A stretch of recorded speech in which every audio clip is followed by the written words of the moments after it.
Hello, I'm Brett Gilliland, host of the Circuit of Success podcast, and here's what's coming up. The grind is the grind, and it's part of the job. It's like we have a great job, and it's a different job. We're into entertainment, right? Our job is to be a conduit between the team and the fans and try to explain what's going on so that they have a better and fuller understanding and appreciation. Welcome to the Circuit of Success. I'm your host, Brett Gilliland, and today I've got Chip Carey with me. Chip, how you doing? I'm doing great, Brett. How are you? I'm good, man. It's good to be with you. You are the new voice of the St. Louis Cardinals. We're about a month and a half in now, right? Well, the newness hasn't worn off. I'm still the new guy. So that's right. It's been a wonderful experience and really a dream come true growing up here and never imagining this opportunity would take place. It's been quite a whirlwind last 4 or 5 months, but hey, that's the life we've chosen, and I wouldn't have it any other way. So off we go. That's right. Well, I'm sure you're glad that we're talking now 8 days later than say 7 days ago. 'Cause what are we, 7 of the last 8? Some victories here for the Cardinals? Yeah, it's a lot more fun when you win. It's been a topsy-turvy season, but that's the nature of the game. We say it all the time. You play 162 for a reason. That's right. And in today's world, everybody gets caught up in the instantaneous results. So one off game doesn't determine how a guy's going to play or a pitcher's going to pitch or a team's going to perform over the course of 162. But, that was a very good week last week and a good start to the series against the Brewers. Right. Hopefully we can put 20 on them tonight. I think what was it, 20 last night? It was 18. Okay, that's what I thought. I turned. Yeah. Just increase by 10% every game. You feel really good about your chances. I like it. I like our odds. Yeah, I like our odds. That's good. Well, if you can, I always start all my podcast, Chip, with kind of what's made you the man you are today, and obviously people know your story and know who you are, but I think it's important to hear it from the horse's mouth, right? And so, if you could kind of share a little bit of the background story, what's made you the man you are today? I guess experience. The old saying, it takes a village, is really true. I wouldn't be in professional broadcasting were it not for my dad and my grandfather. I didn't know Harry very well.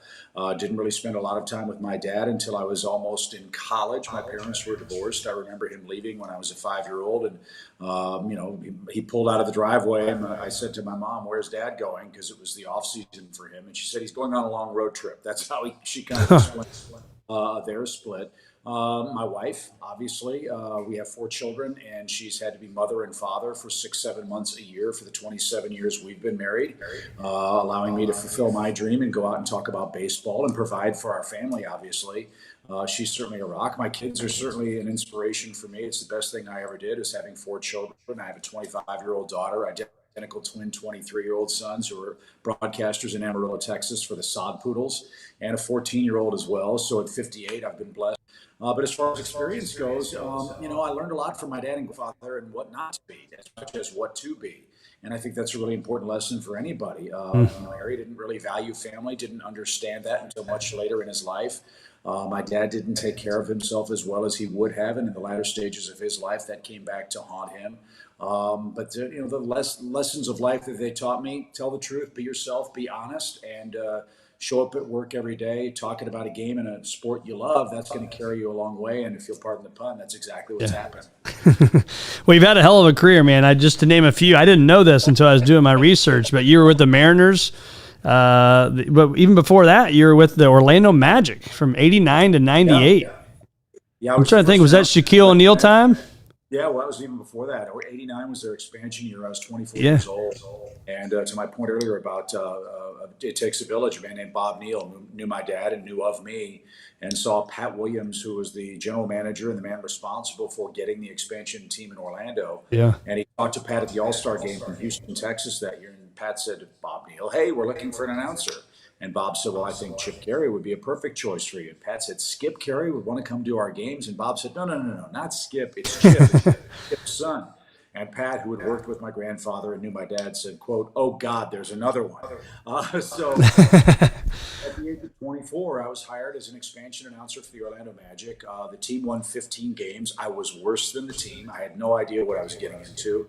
I kind of did the Bob Costas route when he took the Spirits of St. Louis job. He told Rudy Marsky, "Oh yeah, I've done a lot of college basketball, a lot of pro basketball, have all kinds of experience." I didn't know sports basketball, but I had great partners and a great support staff. And there's nothing better as a young announcer than starting with a team from the ground up because you grow together. And to your point, yeah, they drafted Shaq, they drafted Penny Hardaway, got really, really good. Didn't win an NBA title, but I had 7 great years in Orlando. Met my wife there, and lived there for 20 plus years until we moved to St. Augustine, Florida, where we live now. And a lot of fond memories of Orlando, where it all started for us. St. Augustine, I think, is that the oldest town in the country?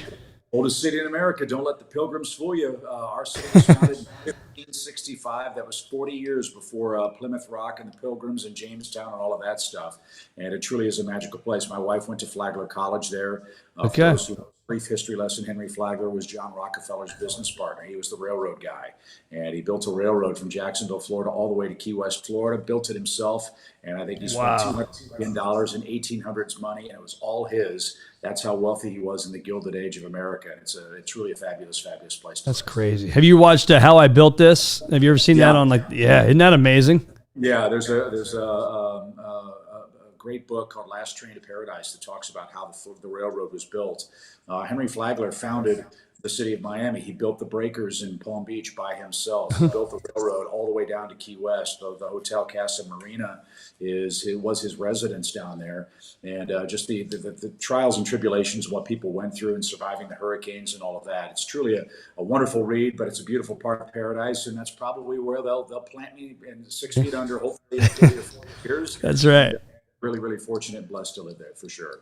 Well, I originally met you down with Brad Thompson down in Florida there in the booth at spring training, and it's funny. I stayed at a different hotel, but I went to the Breakers, and I actually got online there. I'm like, I'll stay at the Breakers. It's a nice little place. I'm close, and didn't realize it was going to be about $4,000 a night for a normal hotel room. So hopefully that guy is still getting some residual income off that.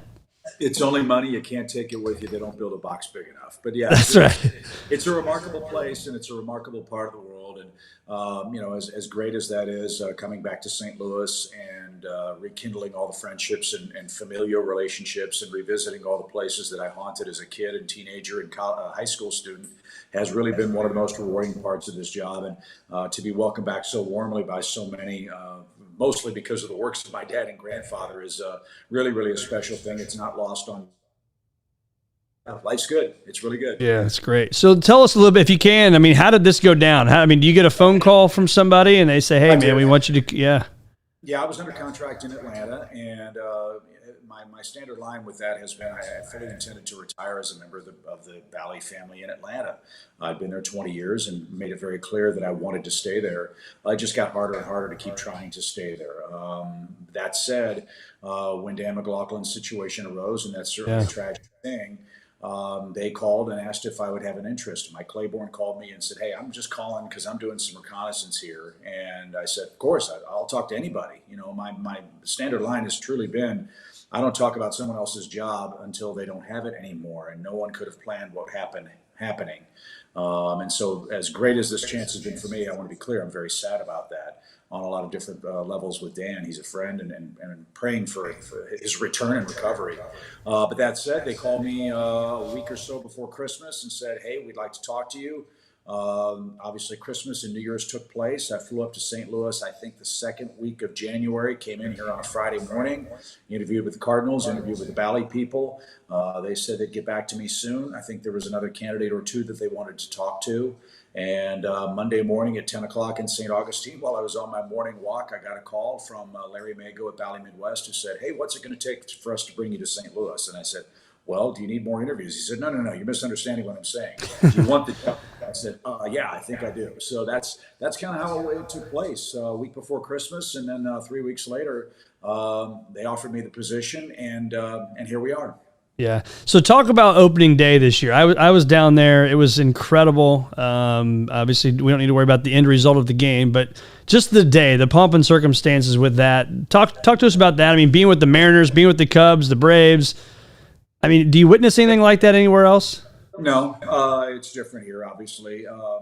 growing up in St. Louis. I was born and raised here, 1965, went to Parkway West High School, was born at St. Mary's Hospital right over by the old Checker Dome and the old arena.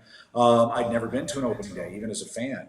And I don't believe that in my years doing the Cubs, we ever played opening day against the Cardinals. If we did, it's because the synapses aren't firing, but I don't remember it. My wife flew in and was asking me what to expect. And all I said to her is, it's going to be unlike anything you've ever seen. You're going to see the Hall of Famers. You're going to see the current players come out. You're going to see the Clydesdales. And I'm telling you, honey, when you see the Clydesdales, they're going to give a standing ovation to the horses. And she said, come on. And I said, just watch. So she was up there filming, and she's putting all that stuff out on Facebook. Even she was completely and totally blown away. And look, when you're from here, the Cardinals are a civic trust. They're a civic institution. And the remarkable job the DeWitt family has done in preserving that here is something that can't go unnoticed. The people that work for the Cardinals understand the role they play in this community. We all who sit in our chairs understand how important the job is. We have a love affair with the team. And for me, it was a transition that wasn't easy, but it was made easier because growing up here, I understood that. I understood how important the Cardinals are to civic pride and what they mean to the city and how intensely the fans follow and how much they love their favorite players. And seeing those old guys come around in the convertibles, my guy was Ted Simmons. I couldn't help but get a little emotional about watching him switch hit with the long flowing hair. I wore 23 in Little League because Ted Simmons was my guy. Wow. And in the Cardinals Hall of Fame and seeing him there on opening day was obviously one of the highlights for me, and I know for the fans as well. Yeah, it really is incredible to watch all those guys that come out and they come back, the red jackets, they're amazing. So, talk about the grind for you. You know, obviously people see you now and you've had all these years, but you weren't just this guy who was on TV and calling baseball games. There's a certain part of that, right? You go to high school, you go to college, and then you get on the grind. What was that like? Because, and just to let everybody know too, you have a fourth generation starting the grind right now, right? So you have Harry, you got your dad, you got you, and now your twin boys are the scary sod poodles, right? That's right, the sod poodles down in Amarillo, Texas. They're in Frisco, Texas today. The grind is the grind. I mean, it's part of the job. It's like we have a great job, and it's a different job. We're into entertainment, right? Our job is to be a conduit between the team and the fans and try to explain what's going on so that they have a better and fuller understanding and appreciation for what takes place on the field. It is a grind. It's the hardest grind in sports. It's 162 games in about 185 days. We're in a stretch now of 17 straight games without a day off. That doesn't sound like a lot, but when you're out there trying to perform and do that every day, when you factor in the travel and the time zone changes and all of the media attention that this club gets, that's a big part of it. But I'm one of those old school kind of guys that, it's what we chose to do. I'm a 162 guy. You start your season April 1st, you say goodbye to your family, you give your wife a hug and a kiss, and you say, hey, I love you, but my mistress is calling. I've got to go do baseball for months, and then I'll come back. I just think that's part of the ebb and flow of how we do it. In fact, my wife and I joke, we haven't been married 27 years. We've been married 27 seasons. And I think that's kind of a look into the, behind the curtain as to how a lot of us think. Our life is truly one that follows the ebbs and flows of the season. There's baseball season, then there's off season, and being able to meld those things and try to make the best of the circumstances, being, shall we say, imprisoned by the schedule is a real challenge, but you can't do it without a great partner. I've got the best one in the world, and I'm grateful that she's allowed me to do that. Yeah. So a lot of business leaders listen to this podcast, and I think that support system, I mean, touch on that a little bit more. I mean, how crucial is that? Whether you're doing what you do 162 games a year or what I do as a business leader, like how important is that stuff? Hugely important. I'll speak personally. My wife said to me right before the season started, when she saw how relieved I was, for lack of a better way of putting it, to see how excited I was again, re-energized I was again. She said, I'm really excited about our career for the first time in 20 years. That means a lot, because there's a great deal of guilt that I have, and I'm sure a lot of my colleagues have it too. Again, I have 4 children. I'm off covering a baseball team and staying at the Ritz-Carlton with the club, and my children are home with the flu, and she's up all night with a sick kid, and I can't do about it, or the car breaks down, or you've got a roof leak. All those things that normal careers allow you to deal with. We can't because I have to be where I want to go. My daughter was born in 1997 in November, and my grandfather passed away. I went to Chicago to work with the Cubs. And I remember at the front door, they sent a car for me to take me to the airport to go start my job. And I'm bawling.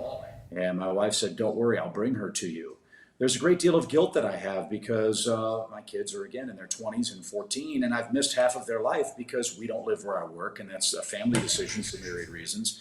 But I haven't seen any of my kids take their first step. I haven't seen my kids say their first words in many cases because I'm gone, and it's not that I want to be; it's that I have to be to provide for my family the way that I can. So, yes, having that support system at home is hugely important. There were ups and downs. There were a lot of challenges, certainly. They have to understand that, again, as I said, I don't want to go, but I have to. Yeah. And if you don't have a supporting partner who understands that to do the job right, they have to take second place sometimes, it makes it a real challenge. And fortunately for me, over the last decade or so, that hasn't been the case. Yeah. Well, hats off to her. Tip of the cap to your wife, because that takes a special person. But let's talk about the, again, business side. You got goal planning. You got just different goals you want to have. Like what's that like for you as an announcer? Because you can't go out and hit the baseball. You can't go out and pitch the baseball. But what goals do you have, if there is such a thing? What does that planning look like for you? And then what does a year look like for you? Like, what's a goal for Chip Carey for 2023? Well, I'll start with the microeconomics part of it. Is number one, I think our job is to inform and entertain. We are on TV for 2.5 or 3 hours a day, and our job is to make sure that fans, as I said, understand what the heck's going on with the ball club as honestly and as fairly as we possibly can. As you said, there was a stretch of 8 games where the Cardinals looked terrible. There's no sugarcoating that. And luckily in this town, fans don't want to be, shall we say, have the wool pulled over their eyes. If they're playing bad, say so. In a lot of markets and places where I've worked, that's not always the case. When they play well like they are now, I think that honesty allows us to be even more excited and more overjoyed because we've been honest about when things weren't going well. So inform and entertain, first of all. Secondly, be prepared. You have to prepare yourself physically and mentally that, hey, it's a grind, and get through this week, get through the road trip, get through the first month, the second month, because it truly is a long season. As I said, 183 days and 162 games, and that doesn't count spring training or the postseason. We all, fingers crossed, hope the Cardinals make. You just have to prepare yourself that you're going to be gone for a while. I don't live in St. Louis year round. My family's back in Florida, so I have to move all my stuff up. And then when the season's over, move all my stuff back. And then when I come back home, I have to do the laundry the way my wife was doing it, not the way that I did, because I come in and eventually screw everything up. Yeah. It's just a constant adjustment. It's just a constant, shall we say, battle of, being there and being present as much as you can. Thankfully, we have technology that allows us to do that, but understanding that, the job is what the job is, and this is unfortunately part of it. You can't be there full time. Well, and for you, it's tough, I would assume. I've talked to other guys about this. You got to be on, right? Even if you got the sniffles or you're not feeling well or whatever. Yeah. People don't care, right? They got to hear you and they want to hear your enthusiasm. Well, it's like a player in a major league game. If they've got a hamstring pull and they're in the lineup, if they're good enough to play or good enough to be in the lineup, they're good enough to play, right? And a lot of that stuff is kept from us for strategic reasons, which I understand. But yeah, I've done games with strep throat. I've done games with pneumonia. I've done games with a horrible cough. I've done games where, I think I had food poisoning a couple of times. But yeah, that's the job. And if we don't work, we don't get paid. So there's obviously a financial incentive to power your way through those things. But that's just the nature of the job. You find a way to power through. You find a way to get it done. And if at the end of the day it's 3 hours that you're not 100%, just give whatever your 100% is that day. And I think people respect that. Let's talk about the pitch clock. How big of a game changer was this? Huge. I think it's the biggest thing that we've seen in the game since they lowered the mound after 1968. Baseball's basically just trimmed a lot of the fat out of the game, the scratching and spitting and walk-up music and all the silliness that all of us who love the game allowed to invade the sport. It's gone. We had a 2-hour and 30-minute game last night. Selfishly, I get paid the same if it's an hour game or a 5-hour game, so I'm all for the 2.5-hour affairs. But on a 19-run game, right? I mean, think about that. Yeah, that's the other part of it. I mean, we're seeing still seeing good baseball. I mean, yeah, there's a lot of strikeouts still, but by and large, the game itself hasn't changed. We've just gotten rid of a lot of the garbage that caused people to look at their cell phones instead of looking at the field. And I think if you notice the center field camera, people are watching their phones. They're paying attention to the game. And I think that's resonated very well with the fans. So I applaud baseball for trying this. And I applaud the players, too, for, by and large, not having any problems with it. So for those Cardinal fans that are listening, they're like, yeah, they're kind of, Cardinal fans get mad pretty quickly, but they also rebound pretty quickly, in my opinion, living here for 22 years. Talk to us, though, about the importance of the World Baseball Classic, the pitch clock, a new catcher, all those things. How did that play into that first, month of baseball that really wasn't good Cardinal baseball? Do you think there's a thing there? Maybe. I think there's a lot of newness here, new coaching staff, a lot of new coaches, new catcher. Obviously, that's a hugely important position. For 20 years, fans in St. Louis, the pitching staff especially, never had to shake off Yadier Molina. Right, right. Okay, he's supposed to throw a fastball. I'm throwing a fastball, so there's a learning curve there. Miles Michaelis and Genesis Cabrera and Gallegos and Wainwright weren't here. They were off with their WBC teams. That slowed the learning curve, as it were. But I think, and I say this respectfully, Cardinal fans have been spoiled in a great way. I mean, there's a whole generation of 16-year-olds that have never seen this team have a losing year. So this was a shock to the system, the way that they played. It certainly shocked me. It shocked the players as well. But I love what Ollie said. Ollie Marmol said, look, we put ourselves in this hole. It's our job to dig ourselves out of it. And I think the Cardinals feel confident that they can do that. They're 6.5 games, or 6.5 games out of first place, despite being 8 or 9 games under 500. Don't look at the record. Look at where you are in the standings. And I think this club is certainly capable of rattling off a run like we're on now more than once and getting back to the top of the division, where I think if you look at the talent level, the Cardinals do have the best team. Now it's up to them to show it. Yeah. It's funny. It must have put something on TikTok about that 16 or 17. Or my 17-year-old said, "Dad, did you know this is the worst St. Louis Cardinal team in my lifetime so far?" Yeah. It's crazy. We've been very lucky. Yes, exactly. There were some lean years in Chicago, but that's part of it. It truly is character building. And Mike Claiborne has said he doesn't start to worry about or think about what the team is or isn't until Flag Day. That's the second week in June, I think. That's a little late for me. But usually it's the 54-game mark, a third of the way through the season. You really, really have your fingers on the pulse of what your team is and isn't. And that's when the discussions start, not just with your club, but the other clubs, about mixing and matching and making moves to improve your fortunes. And I'm confident the Cardinals are going to do that. Talk to us about a typical. No, go ahead. I got to put some power on my iPad. Hang on a second. All right. Sounds good. All right.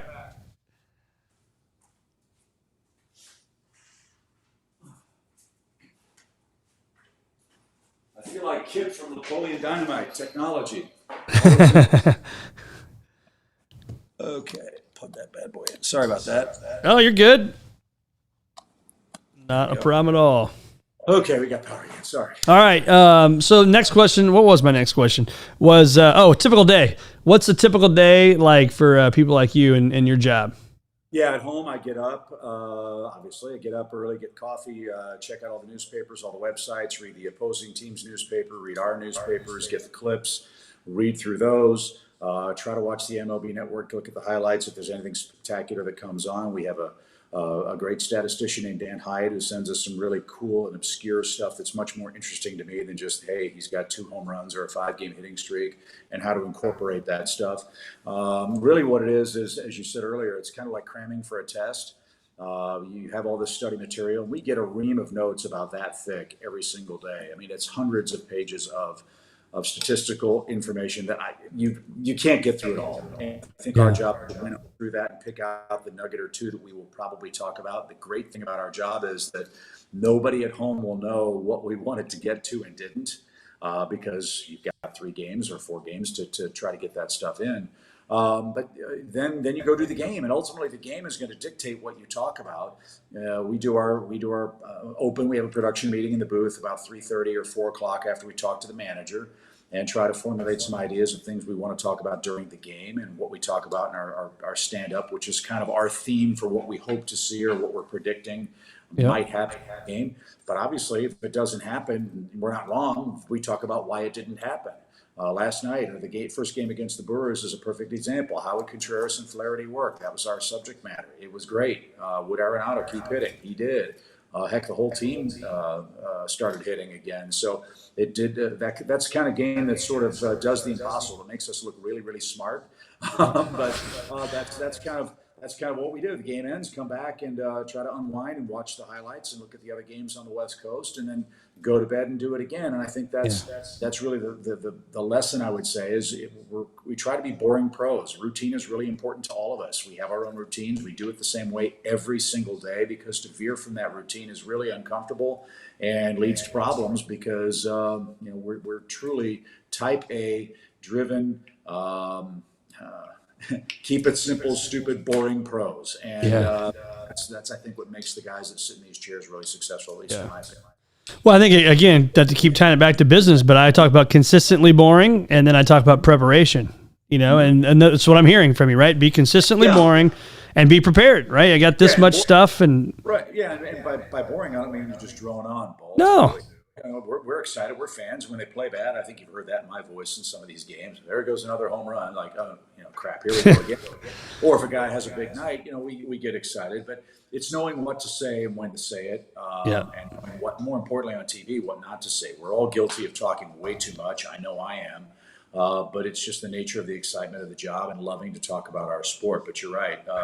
You're boring in your preparation. Hopefully you're not boring in your presentation. And at least you walk in prepared for any eventuality, because cameras break, audio goes out, guys get hurt, hailstorms hit, all kinds of crazy stuff. You just have to expect the unexpected and be prepared for that. And hold on for the roller coaster ride and see where it takes you.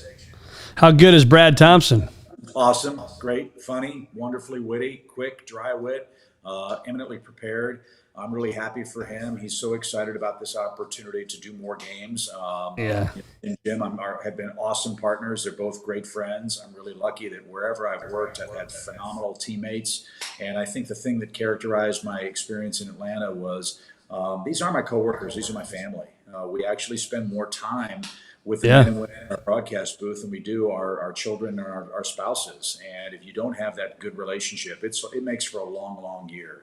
And not just on the TV side. Ricky Horton, John Rooney, Mike Claiborne, Jim Jackson on the radio side have been incredibly welcoming. And we do stuff together on the road. We go to dinner. We go for walks. I mean, it really has been seamless from that standpoint. And so having that kind of a support system for all of us, not just them for me, but me to them, I think has been one of the best parts of the first 6 weeks of the season. Yeah, again, business-wise, right? The team matters. Who you surround yourself with matters. And if you're surrounded by some bums, you're going to be a bum, right? But you're around great guys. Try to soar with the Eagles, right? Right, exactly. But I think part of my job is I try to make people better, and I hope they make me better too. We all have accountability partners in our jobs, and if I screw something up, I'm not too proud to say, "Hey, I messed that up." I did that last night. I got Jack Flaherty's season high strikeout thing wrong. I said 8 was his season high. It would have been 8 walks. I said, "Excuse me, that's wrong. There's his 9. That's his career high." Pride's a dangerous thing, right? And it's okay to make mistakes. It's when you don't correct them, as I found out personally and professionally, that leads to most of the problems. So if you make a mistake, admit it, move on. People will, I think, appreciate the fact that you at least were prepared enough to know that and man enough to admit it. So you've had the front row for amazing sports moments in your career. So can you talk through some of those favorite ones that stick out the most for you? Well, the one that jumps out first, I'm sorry, Cardinals fans, is Kerry Wood's 20 strikeout game. That was like 6 weeks into my major league career with the Cubs. Wow. Harry Caray in his booth with his partner, his crew, his city, all that stuff, and he strikes out 20 Astros. That was certainly his coming out party as a Cubs player. As an announcer in a big market, people were like, "Wow, this guy has a pretty good idea of what he's doing," and that was a big moment, for me. For people who follow baseball and like Bill James' game score. He has postulated that is the most dominant pitching performance in the history of Major League Baseball, and for me, it was like my 30th game with the Cubs. So that was really cool. My first NBA game, obviously at 24 years old, I was the youngest guy in the league, and we were doing an exhibition game against the Detroit Pistons, the Bad Boys, and Lambeer and Dumars and Rodman, all those guys. To do that at 24 and begin my my climb up the ladder was great. Doing a game with my dad and grandfather in Wrigley Field in Chicago 32 years ago, almost to the day. something that I'll never forget, may not happen again. And now watching my boys grow and flourish and start their way in this crazy business is really, really exciting. And they're super talented. And it's only going to be a matter of time, I think, before someone gives them a chance at their young age like they gave me. And, when that happens for them and for my 14-year-old, he wants to do it too. So we're tougher to kill than COVID, man. You can't get rid of it everywhere. But I'm really, really proud of all of those things. And as I said, my marriage to my wife and her family and the support system I've been received. I'm really a humbled and blessed person. I love it. Last couple of questions here, as I know you got to get rolling to the stadium. So when you see these players like an Arenado or Kerry Wood in the '98 season and get 20 strikeouts, these players are at this next level, right? These MVP type players. Do you notice something different in them when because you get to rub elbows with them all day, every day? Like what do you see that's different from people like that than maybe just your normal guy on the team? Drive, consistency, expectation of excellence. They hold themselves to an incredibly high standard. They're accountable. The guys that are really, really good in the game are the ones who, if they have a good day, they deflect the praise to others. If they have a bad day or the team loses, they find a way to say, well, if I had been better, we would have been better. That's the essence of leadership, I think, for me. We're the face on TV of hundreds of people who, if they don't do their job well, we can't possibly look good. And as I said before, sometimes things happen that are out of your control. It's our job to cover for that and hope that the audience doesn't notice it. The same with superstar players. They're the guys that are paid for a reason. They're the guys that are the faces of their club, but they're also the guys that are the first to win. Arenado's a perfect example of that for the Cardinals. The first 6 weeks of the season, he said, I'm not playing well. And until I do, this is going to be a struggle for all of us. And I know I'm not right, but I'm going to get there. And fortunately for us who follow baseball, there's a thing called a bubblegum card. And on the back, there are a whole bunch of statistics that give you hope that these guys are going to be within 5-10% of those numbers by the end of the year. That's why they're stars. They're consistent, they're accountable, they deflect praise, they accept the criticism, and they hold themselves to a very high standard and try to surpass it each and every day. They get here and they try to beat it and beat it again and beat it again the next day. That's what makes them great. That's phenomenal. So final question here for you is if you could go back and tell the 40-year-old Chip Carey, give that guy some advice, what advice would you have for you? Wow. What advice would I have? I would say enjoy the ride more. I think like all of us in this business, we're in such a hurry to get to where we want to go that we don't enjoy the highs and lows that naturally take place. It's the old saying, process over outcome. That comes with maturity, and that's still a struggle for me. It's a struggle for my sons because they want to get to the major leagues, and I tell them all the time, hey, enjoy the stupid stuff that happens in AA because those will be the funny things you talk about when you're right. Because it's the shared experience, right? But the 40-year-old, I think I would enjoy seeing my kids be a little more. I would enjoy, being around my family more. I wouldn't obsess and worry about things as much. Some of that was the environment from which I came that made that difficult to do. But, the old saying, stop and smell the roses, is really, really one that's worth repeating because at the end of the day, I'd rather be remembered as a good husband and father and a great friend than it would be for a guy that said ball two as well as anybody else in the business. That's the stuff that really matters. And I've learned that. My grandfather never did. My dad did, certainly, but wasn't in a position to do it. And I hope that I can do a better job than the two of them in passing that along to the rest of my family. And as I said, the patience of Job that my wife has, and Miss Susan, is the reason why I think as I've gotten older, I've learned to appreciate those things a whole lot more than just a baseball game. It's awesome. Well, thanks so much for being with us, man. It's been awesome having you on the Circuit of Success. Hang with me here when I hit end, but it's been great having you, Chip. My pleasure. Anytime. We'll see you soon.